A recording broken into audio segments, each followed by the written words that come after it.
నమస్కారం. శ్రీనిలయం కార్యక్రమానికి స్వాగతం.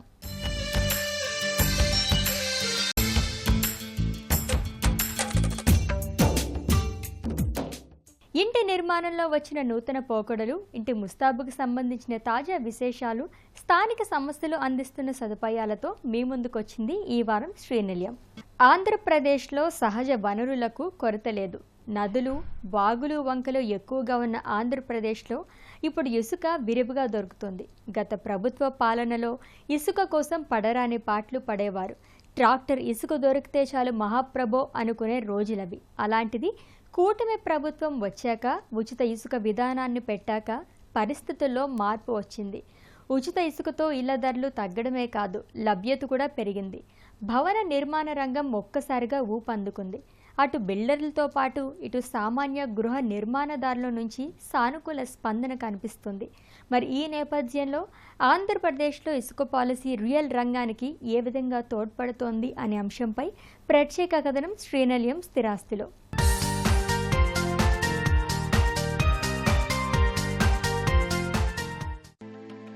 ఆంధ్రప్రదేశ్లో సహజ వనరులకు కొరత లేదు. నదులు, వాగులు, వంకలు ఎక్కువగా ఉన్న ఆంధ్రప్రదేశ్లో ఇసుక విరివిగా దొరుకుతుంది. అంతకుముందు పాలనలో ఇసుక తవ్వకాలు, రవాణాను గుత్తేదారుకు అప్పగించడంతో పరిస్థితి మారిపోయింది. ఇసుకను చెరపట్టడంతో ధరలు పెరగడంతో పాటు ఇసుక ఎక్కడా లభ్యం కాని పరిస్థితి ఏర్పడింది. ఫలితంగా గృహ నిర్మాణ రంగ పురోగతి మందగించింది. కూలీలకు చేతి నిండా ఉపాధి దొరకక అల్లాడిపోయారు. ఇసుక అక్రమ తవ్వకాలకు అంతు లేకుండా పోయింది. ఈ పరిస్థితుల నేపథ్యంలో అధికారంలోకి వచ్చిన కూటమి ప్రభుత్వం ఇసుకను అందరికీ అందుబాటులోకి తీసుకురావాలని నిర్ణయించింది. అనుకున్న తడవుగా ఉచిత ఇసుక విధానాన్ని ప్రవేశపెట్టింది.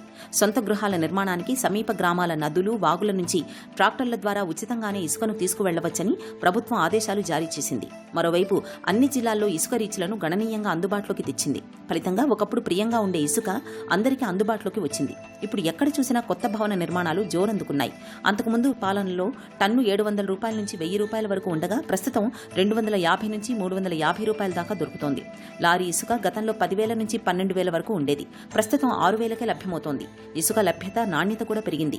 గతంలో ఎక్కడ పడితే అక్కడ తవ్వేయడంతో ఇసుక నాణ్యత ఉండేది కాదు. ప్రస్తుతం ఇసుక రీచ్లన్నీ తెరవడంతో ఎక్కడ చూసినా ఇసుక లభ్యమవుతోంది. ఇసుక కొరత తీరడం మూలంగా మిగతా రంగాలకు ఊతమిచ్చింది.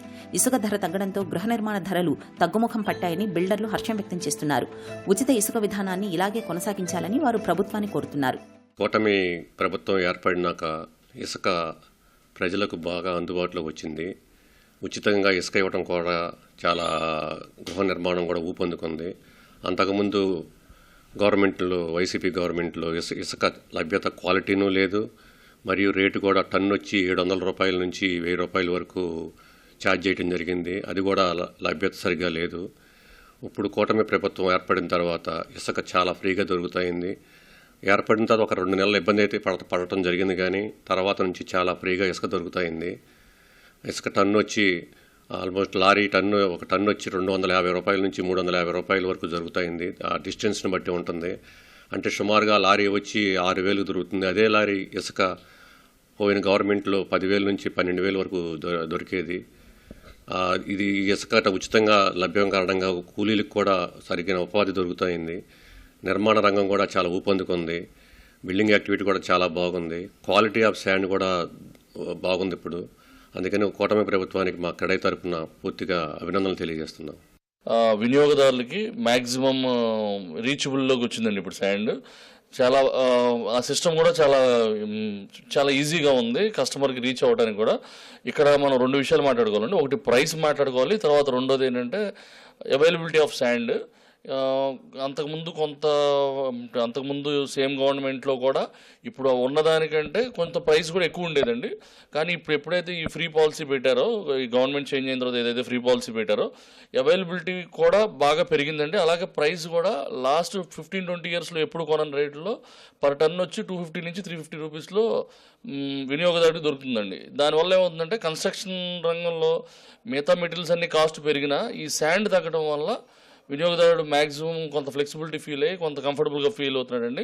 కాబట్టి గవర్నమెంట్ ఇదే పాలసీని కంటిన్యూ చేసి ఫర్దర్గా ఎలాంటి చేంజెస్ చేయకుండా వినియోగదారులందరికీ అందుబాటులో ఉంటే అటు బిల్డర్లుగా మేము కానీ అలాగే ఎవరైతే ఎండ్ యూజర్స్ ఉన్నారో వాళ్ళు కూడా కంఫర్టబుల్గా ఫీల్ అయ్యి అలాగే ట్రాన్స్పోర్టర్స్ కూడా చాలా కంఫర్టబుల్గా హ్యాపీగా ఫీల్ అవుతున్నారండి. ఎప్పుడైతే అవైలబిలిటీ బాగా పెరిగిందో అటు రవాణా రంగం కూడా అటు ట్రాక్టర్లు కానీ లారీస్ కానీ అలాగే ఈ శాండ్ బేస్లో పనిచేసే ఎవరైతే వర్కర్స్ ఉంటారో వాళ్ళందరూ కూడా వర్క్ పెరిగింది. దీనివల్ల గవర్నమెంట్ కూడా ట్యాక్సెస్ అవన్నీ కూడా పెరుగుతాయి. గవర్నమెంట్ ఫ్రీగా ఇచ్చింది అనేది ఒక విషయం అయితే ఈ వర్క్స్ అన్ని బాగా అబ్నార్మల్గా జరగడం వల్ల గవర్నమెంట్కి రెవెన్యూ పెరుగుద్దండి. మంచి డెసిషన్ తీసుకున్నారు. Sand AP state government sand ఫ్రీగా ఇవ్వడం అనేది నిర్మాణ రంగానికి ఎంతో మేలండి. ఇది కన్స్ట్రక్షన్ వర్కర్స్కి కానీ నిర్మాణ రంగానికి కానీ కొత్త ఊపు తీసుకొచ్చే చర్య అండి ఇది. దీన్ని బిల్డర్స్ అందరూ కూడా ఎంతో హర్షిస్తూ ఉన్నామండి. దీనివల్ల నిర్మాణ ధరలు కొంచెం కిందకు వచ్చినాయి అండి. కన్స్ట్రక్షన్ కాస్ట్ కిందకు రావడం వల్ల మధ్యతరగతి ప్రజలందరికీ కూడా ఏదైతే నిర్మాణ ధరలు తగ్గినాయో దాని వల్ల వాళ్ళకి తక్కువ రేటుకి మనం కన్స్ట్రక్షన్ చేసి ఇవ్వగలుగుతున్నాం. ఖచ్చితంగా ఇసుక అవైలబిలిటీ ఉండటం వల్ల నిర్మాణ కూలీలు ఎవరైతే ఉన్నారో వారందరికీ కూడా ఉపాధి దొరికే అవకాశం లభించిందండి. గతంలో కొంత ఇబ్బందికర పరిస్థితి ఉండేది. దానివల్ల ఇప్పుడు వారు కూడా నిర్మాణ కూలీలందరూ కూడా హర్షిస్తున్నారండి. దీనివల్ల వర్క్స్ ఇప్పుడు క్యాపిటల్ వర్క్లు కూడా స్టార్ట్ అవ్వడం వల్ల చాలా స్పీడప్ అవుతున్నాయండి. రాబోయే రోజుల్లో ఇంకా స్పీడప్ అవ్వడం వల్ల ఇంకా నిర్మాణదారులు అందరూ కూడా చాలా సంతోషం వ్యక్తం చేస్తున్నారండి. ఇసుక డిమాండ్ ధర తగ్గడం వల్ల ఇళ్లు కట్టుకోగలుగుతున్నామని అటు గృహ నిర్మాణదారులు ఆనందం వ్యక్తం చేస్తున్నారు. గతంలో దొంగతనంగా ఇసుకను కొనుగోలు చేయాల్సిన పరిస్థితి ఉండేదని గుర్తు చేస్తున్నారు. ప్రస్తుతం ఇసుక ఎప్పటికప్పుడు దొరకడం వల్ల ధర అందుబాటులోకి రావడం వల్ల ఇంటిపై పెట్టే వ్యయం గణనీయంగా తగ్గుతుందని వారు హర్షం వ్యక్తం చేస్తున్నారు. కూలీలకు పని దొరకడంతో పనులు ఊపందుకున్నాయని వారు చెబుతున్నారు. ఇసుకతో పాటు కూలీల లభ్యత మూలంగా గృహ నిర్మాణాలు గతంతో పోల్చి చూస్తే వేగంగా జరుగుతున్నాయని సామాన్య గృహ నిర్మాణదారులు చెబుతున్నారు. పూర్వం ఇసుక దొంగచాటుగా కొనుక్కోవాల్సిన పరిస్థితులు ఉండేవి. వాళ్ళు ఎవరో తీసుకురావటం, ట్రాక్టర్లో అమ్మటం, ఇట్లా దొంగచాటు కొనుక్కోవటం ఈ పరిస్థితులు ఉండేవి. కానీ మాకు గవర్నమెంట్ మారిన తర్వాత ఇసుక చాలా ఫ్రీగా దొరుకుతుంది. దీనివల్ల ఏంటంటే మాకు గృహ నిర్మాణ ఖర్చు కూడా బాగా తగ్గింది. తర్వాత మా చుట్టుపక్కల చూస్తున్నాము వర్కర్స్ కూడాను వాళ్ళకి అంతకుముందు పని లేక రోజువారీ పనుల కోసం ఎక్కడో అడ్డాలో నిలబడి చేసేవాళ్ళు. వాళ్ళకు కూడా పనులు వేగంగా దొరకటం మొదలుపెట్టినాయండి. నిజంగా ఈ పాలసీ చాలా బాగుంది. యాజ్ ఎ కన్జ్యూమర్ చాలా హ్యాపీగా ఉంది. చాలా ఖర్చు తగ్గుతుంది కదండి, బాగా తగ్గుతుంది కదా. అవైలబిలిటీ పెరిగింది, బాగా లభ్యత పెరిగింది, ఖర్చు బాగా తగ్గుతుంది. ఇంకా అంటే పనుల వాళ్ళకి పనులు యాక్టివ్గా జరుగుతాయి, పని వాళ్ళకి పని జరుగుతుంది, వర్క్స్ తొందరగా అవుతాయి. మాకు సగానికి సగం తగ్గుతుందండి స్టాండ్ కాస్ట్ వరకు. గతంలో 700, 800, 900 టన్ను, ఇప్పుడు 450, 400 అందుబాటులోకి వచ్చింది. ఇద్దరికంటే ఎప్పుడు వస్తుందో తెలియదు, ఎప్పుడు రాదో తెలియదు అని పనులు ఆపు కూర్చునేవారు. పనులు లేక ఇప్పుడు పనులు చేసుకోవచ్చు అనే ఒక నమ్మకం ఏర్పడింది. ఇసుక లభ్యత పెరగడంతో గృహ నిర్మాణానికి సంబంధించిన మిగతా రంగాల ధరలు అందుబాటులోకి వచ్చాయని నిపుణులు చెబుతున్నారు. దీనికి తోడు గృహ నిర్మాణ రంగంలో వేగం పెరిగిందని, ఇది రాష్ట్రాభివృద్ధికి శుభపరిణామమని వారు చెబుతున్నారు. నారెడ్కో అసోసియేషన్ తరఫున దాదాపు 170 మెంబర్స్ ఇక్కడ అసోసియేషన్ మెంబర్స్గా ఉంటే అంతా 20-30 మంది కూడా కన్స్ట్రక్షన్ ఫీల్డ్లో లేరు ఈరోజు. కొంతలో కొంత మేలు ఏంటంటే ఈ ఇసుక బాగా ఫ్రీగా దొరకటం వల్ల మాకు చాలా బెనిఫిట్ అవుతుంది.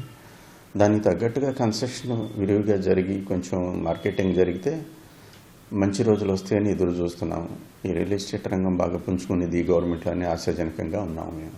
గవర్నమెంట్ చాలా ఎఫర్ట్ పెడుతుంది రియల్ ఎస్టేట్ రంగానికి. మాకు గుంటూరులో జరిగిన ప్రాపర్టీ షో కూడా సీఎం గారు వచ్చి ఎన్నో వాగ్దానాలు చేశాడు. దాని ప్రకారం జీవో కూడా మాకు బిల్డర్స్కి చాలా అనుకూలంగా తయారు చేసి ఈజీ డూయింగ్ బిజినెస్కి చాలా అనుకూలమైన జీవో తయారు చేశారు.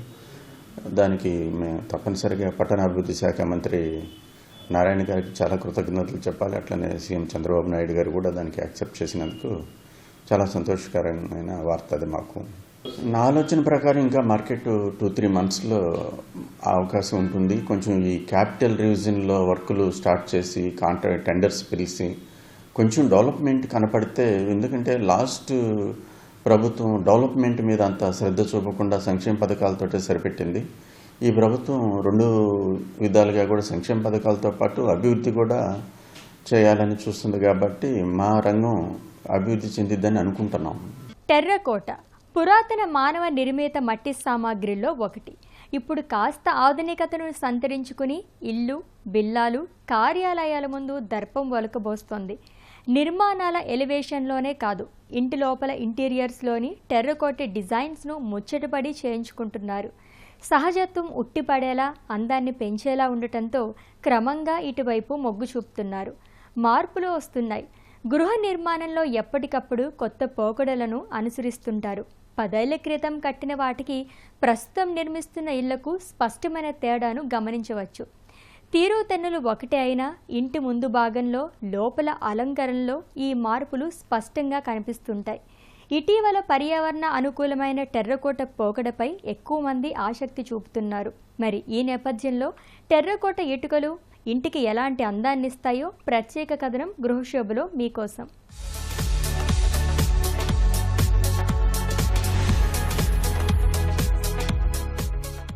టెర్రకోట పురాతన మానవ నిర్మిత మట్టి సామగ్రిలో ఒకటి. ఇప్పుడు కాస్త ఆధునికతను సంతరించుకుని ఇళ్లు, విల్లాలు, కార్యాలయాల ముందు దర్పం ఒలకబోస్తోంది. నిర్మాణాల ఎలివేషన్లోనే కాదు, ఇంటి లోపల ఇంటీరియర్స్లోనూ టెర్రకోట డిజైన్స్ని ముచ్చటపడి చేయించుకుంటున్నారు. సహజత్వం ఉట్టిపడేలా, అందాన్ని పెంచేలా ఉండడంతో క్రమంగా ఇటువైపు మొగ్గు చూపుతున్నారు. మార్పులొస్తున్నాయి. గృహ నిర్మాణంలో ఎప్పటికప్పుడు కొత్త పోకడలను అనుసరిస్తుంటారు. 10 ఏళ్ల క్రితం కట్టిన వాటికి ప్రస్తుతం నిర్మిస్తున్న ఇళ్లకు స్పష్టమైన తేడాను మనం గమనించవచ్చు. తీరుతెన్నులు ఒకటే అయినా ఇంటి ముందు భాగంలో, లోపల అలంకరణలో ఈ మార్పులు స్పష్టంగా కనిపిస్తుంటాయి.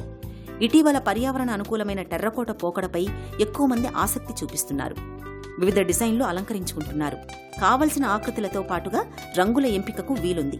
టెర్రకోట వస్తువులు తీవ్రమైన మంటల్ని తట్టుకోగలవు, అగ్ని నిరోధకంగా పనిచేస్తుంటాయి.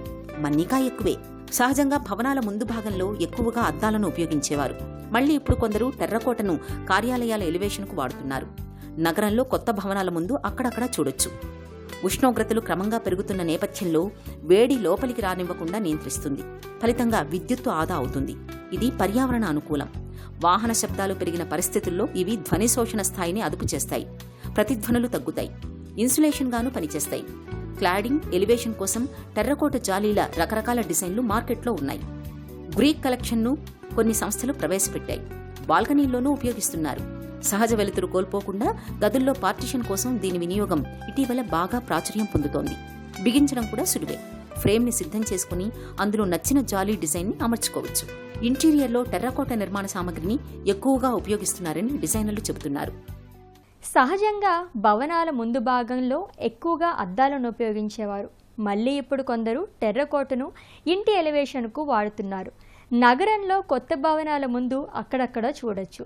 ఉష్ణోగ్రతలు క్రమంగా పెరుగుతున్న నేపథ్యంలో వేడిని లోపలికి రాకుండా నియంత్రిస్తుంది.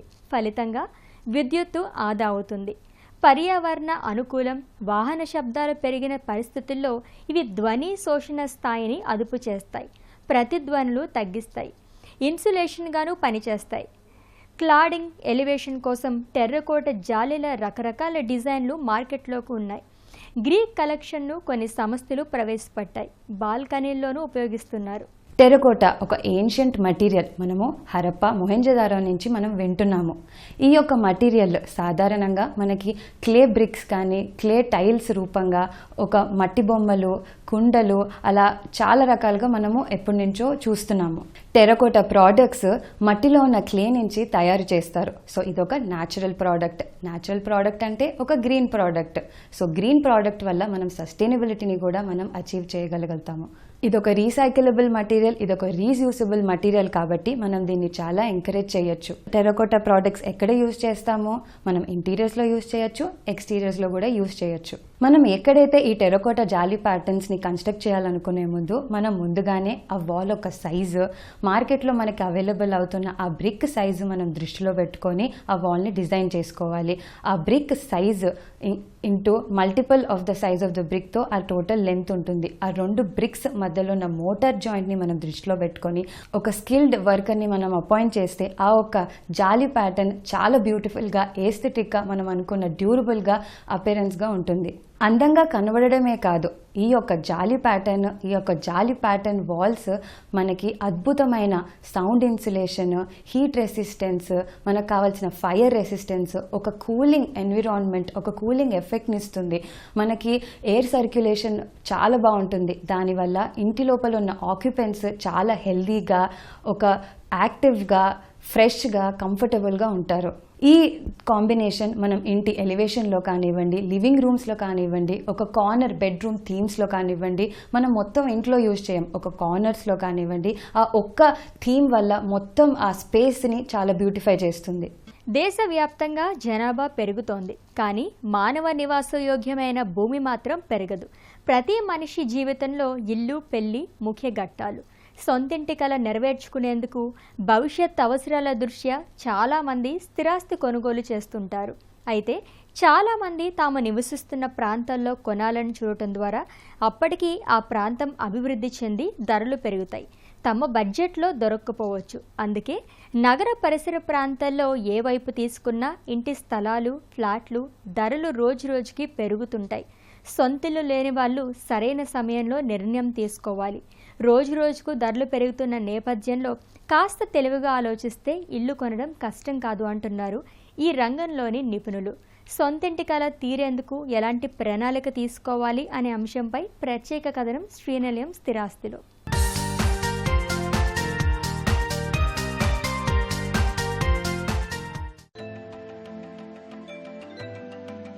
దేశంలో ఎక్కడ చూసినా భూముల ధరలు పెరుగుతున్నాయి.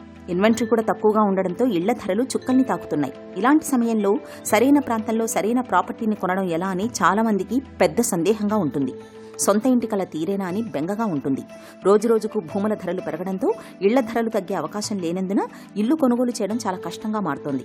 సరైన సమయంలో తెలివిగా ఆలోచించే నిర్ణయం తీసుకోవాలని స్థిరాస్తి నిపుణులు చెబుతున్నారు. ఇన్వెంటరీ కూడా సాధారణంగానే ఉంది. అమ్ముడు పోని ఇన్వెంటరీ ఆందోళనకరంగా లేదని real estate data platform prop equity పేర్కొంది. భారతదేశంలో అత్యంత ఖరీదైన మార్కెట్గా నిలిచిన ముంబైలో అదే కాలంలో 28% పెరుగుదలను చూడగా అమ్ముడుపోని ఇన్వెంటరీ 14 నెలలుగా ఉంది. బెంగళూరులో 67% ధరలు పెరగ్గా ఇన్వెంటరీ 13 నెలలకు తగ్గింది. 20 నెలల్లో అత్యధికంగా అమ్ముడుపోని స్టాక్ని కలిగి ఉన్నప్పటికీ హైదరాబాద్ ధరలు స్థిరంగా ఉన్నాయని నిపుణులు చెబుతున్నారు. భూమి ధర ఎక్కడా తగ్గడం లేదు. అయినప్పటికీ డెవలపర్లు వెనకంజ వేయడం లేదు. అయితే ఇకపై అల్ట్రా లగ్జరీ 5 కోట్ల కంటే ఎక్కువ ధర కలిగిన ఇళ్ల అమ్మకాలు తగ్గే అవకాశం ఉందని అంచనా వేస్తున్నారు. ఇటు భూముల ధరలు, అటు నిర్మాణ వ్యయం పెరగడంతో ఆటోమేటిక్గా ఇళ్ల ధరలు కూడా పెరుగుతున్నాయి. ఇక కొత్తగా ఇల్లు కొనాలనుకునే సగటు మధ్యతరగతి ప్రజలకు ఇది కష్టంగా ఉన్నప్పటికీ సొంత ఇంటి కల నెరవేర్చుకోవడం అసాధ్యం మాత్రం కాదు. ప్రస్తుతం మార్కెట్లో ఉన్న పరిస్థితులను దృష్టిలో ఉంచుకుని గృహ కొనుగోలును సులభతరం చేయడానికి బిల్డర్లు సౌకర్యవంతమైన చెల్లింపు ప్రణాళికతో ముందుకొస్తున్నారు. ప్రస్తుతం డెవలపర్లు ఇంటి ధరలు తగ్గించుకున్నా సౌకర్యవంతమైన చెల్లింపు విధానాలు అందుబాటులోకి తీసుకురావడం కొత్తగా ఇల్లు కొనాలనుకునే వారికి సానుకూలమైన అంశమే చెప్పవచ్చు. ప్రధాన నగరాల్లోని కీలక మార్కెట్లో సంపన్నులు ఇళ్లు కొని అమ్మడం చేస్తుంటారు. అలాంటి ప్రాపర్టీలను గుర్తించగలిగితే కాస్త తక్కువ ధరకే ఇంటిని సొంతం చేసుకునే అవకాశం ఉంటుంది. ఇక కొన్ని ప్రాజెక్టులలో పునః విక్రయ ధరలు ఇప్పటికే బిల్డర్ ప్రస్తుత రేటు కంటే తక్కువగా ఉంటున్నాయి. డెవలపర్తో సంప్రదింపులు జరిపే సమయంలో ఈ విషయం ప్రస్తావిస్తే అతడు ధర తగ్గించే అవకాశం ఉంటుంది. ధర విషయం పక్కన పెడితే ఇల్లు కొనే ముందు తప్పనిసరిగా చేయాల్సిన అంశం ఒకటి ఉంది. అదే అన్ని పత్రాలను క్షుణ్ణంగా పరిశీలించడం. రెరా వెబ్సైట్కి వెళ్లి సదరు డెవలపర్ దాఖలు చేసిన అన్ని పత్రాలను పరిశీలించాలి. ప్రాజెక్టు సమయపాలన ఎలా ఉందో చూడాలి.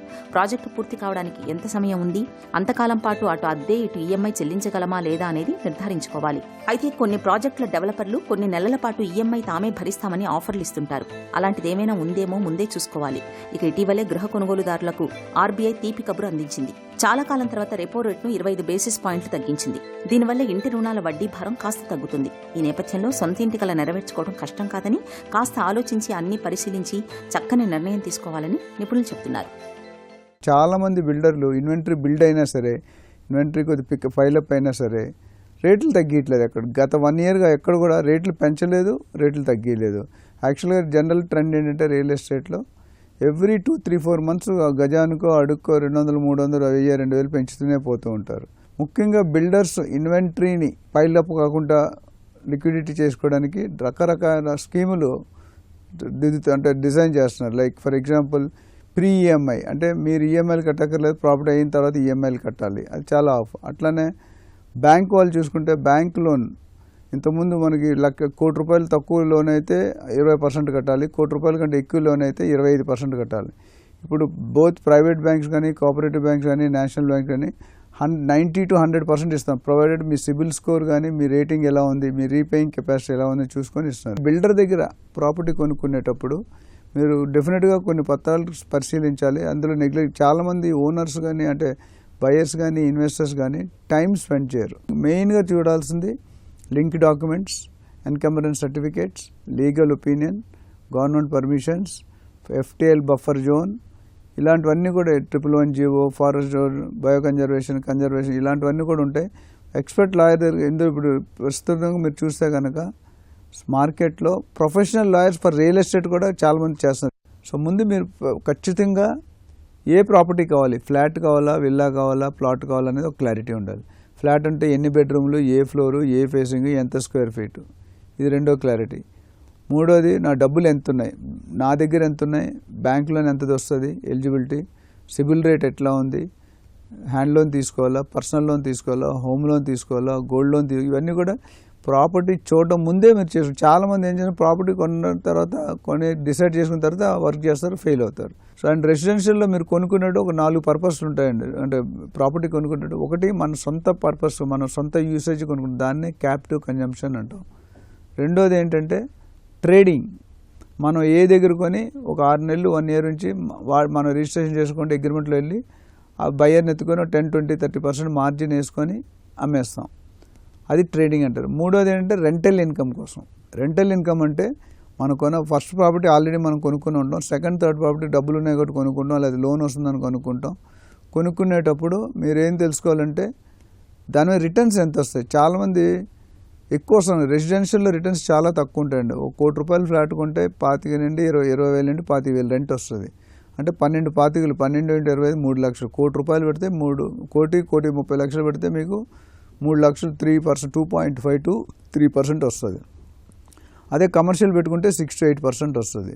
ఈ నాలుగో టైం ఏంటంటే లాంగ్ టర్మ్, అంటే ఒక దగ్గర పెట్టేసి 10 సంవత్సరాలు కదపకుండా ఉన్నదని లాంగ్ టర్మ్ ఇన్వెస్ట్మెంట్. జనరల్గా మన గ్రాండ్ పేరెంట్స్ కానీ మన పేరెంట్స్ కానీ మన చిన్నప్పుడు కొనేసి మన 20 సంవత్సరాలు 30 సంవత్సరాలు యూస్ఫుల్ ఉంటుంది. అయితే జాబ్కి కానీ కాలేజీకి కానీ పెళ్ళికి కానీ ఉపయోగపడుతుంది. 10 సంవత్సరాలు వేస్తారు. రియల్ ఎస్టేట్లో పెట్టుకున్న వాళ్ళు ఎవరూ లాస్ అవ్వలేదు కరెక్ట్గా చూసి పెట్టుకుంటే. కానీ illegal properties, pre launch properties కొనుక్కొని ఇరుక్కుంటే మనం ఏం చేయలేం. ఇది నేటి శ్రీనిలయం. ఈ కార్యక్రమానికి సంబంధించిన అభిప్రాయాలు, సందేహాలు మాకు తెలియజేయండి. మా చిరునామా శ్రీనిలయం, ETV Ramoji film city, Hyderabad 501512. మా ఈమెయిల్ అడ్రస్ srinilayam@etv.co.in. మరికొన్ని తాజా అంశాలతో వచ్చే వారం మళ్ళీ కలుద్దాం. అంతవరకు సెలవు, నమస్తే.